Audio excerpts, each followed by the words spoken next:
What's going on, guys? It's your boy Mr. Mammy. In today's video, I'm going to be doing a Valorant tier list for ranked. Basically just saying what characters I think are the best, what characters are going to work very well in a team composition.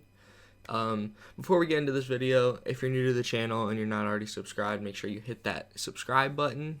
And if you enjoy this video, please sure to smash that like button and stay tuned for more.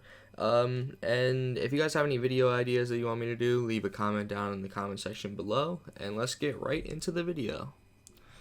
Alright guys, so first off, we're going to start with the S tier. Who do I think are the best characters in Valorant for ranked?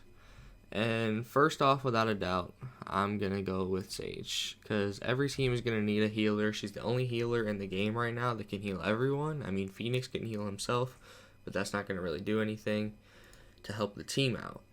And really, it's debatable whether there's another S tier character in my opinion, but I'm going to have to go with my second. I do believe there is a second S tier character, and I think Cypher. And that's because on certain maps, Cypher can lock down a site by himself. He might not be able to hold the site, but he can get the intel required to let his teammates know, like, hey, there's 4 people pushing B, maybe we should rotate one over. So he kind of gives the option for the team to play more players mid, like on a map like Split, where he can just watch B main and find out whether or not they're in B main or not.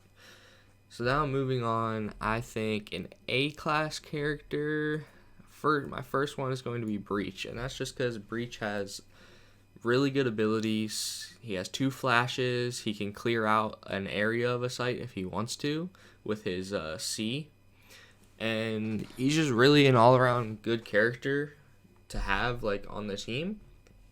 And next, I would pick Brimstone as an A character because very good team composition. He works very well. He has smokes. His combat stim is okay at some points if you're using the Phantom.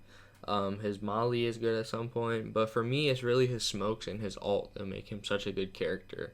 He can smoke places off in the site, allow you to get in there with your team, get bombed down, and even on defense, he can smoke things off, delay pushes. He can molly in his smoke, make a team rush through it if they're running out of time.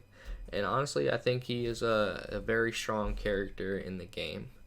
So now it comes to the B class characters. And for B class, I don't think there's really that many.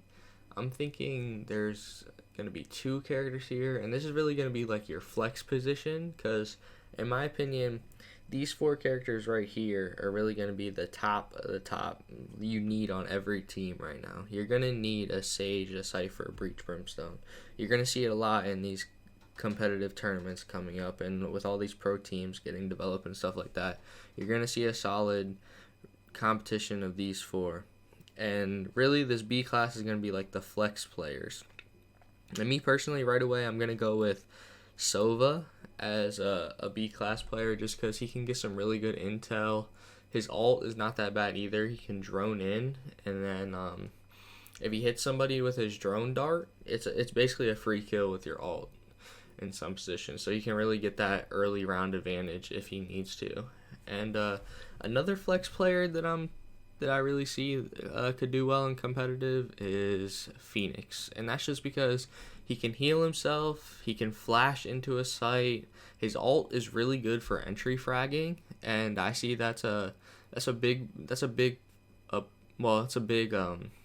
very good thing to have in Valorant. You need to have a good entry fragger to help you get that early round advantage so you can push a site or rotate and push the other site. So I think Phoenix is going to be a very good flex player in here to fit into the starting 5. And now, moving along to the C class, I really only think there's 1 C class player out of the remaining 4, and I'm going to go with Omen. And Omen's a good C class player because his ult is not really that good. You can have a good ult with him occasionally. You can catch the other team off guard. But for the most part, it was really good in the beginning of the game. But now players are starting to understand more of what's happening. So, like if he ults, every player knows the places to look that he's probably going to ult that, and they can shut it down early in the round.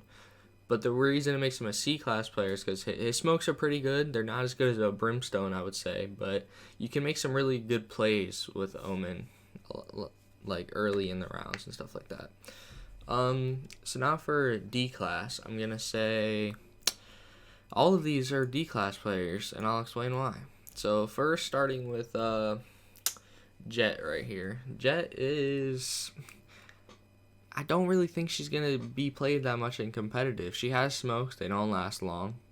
Her abilities are more like a selfish, aggressive type player, and I just don't think it fits in with the competitive style that we're going to see between these teams.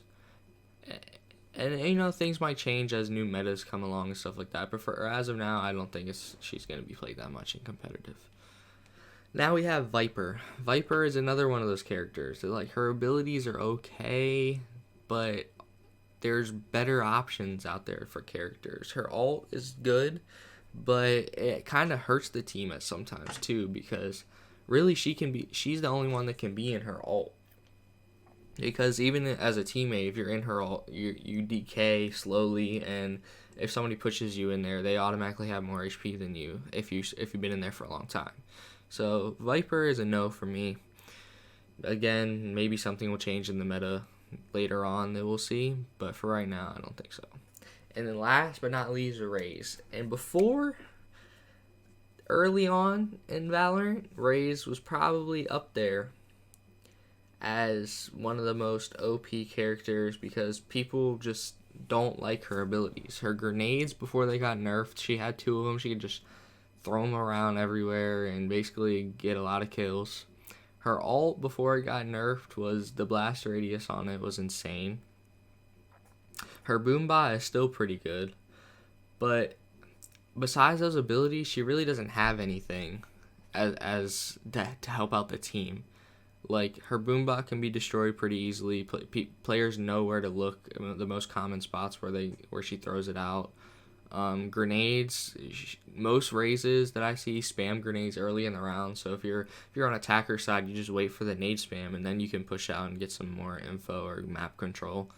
Her ult is the only thing that you can't really do anything about. You can try to run away for her ult at times, but if she uses at the right moment of time, it's a free kill. But like I said, I don't see it fitting in well with a team. You could potentially get by with a Raze flex 5th, but I don't know. I don't know if it'll happen. But yes, out of all these characters, this is my tier list so far. It might change as more and more teams develop and we see some more tournaments happening and whatever. But if you guys enjoyed the video and you would like to see more, make sure you hit that subscribe button down below, leave a comment and a like. And this has been Mr. Bammy, and I will see you guys later. Peace out.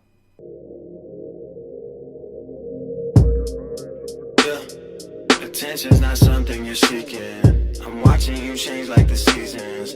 I'm proud of all of your achievements.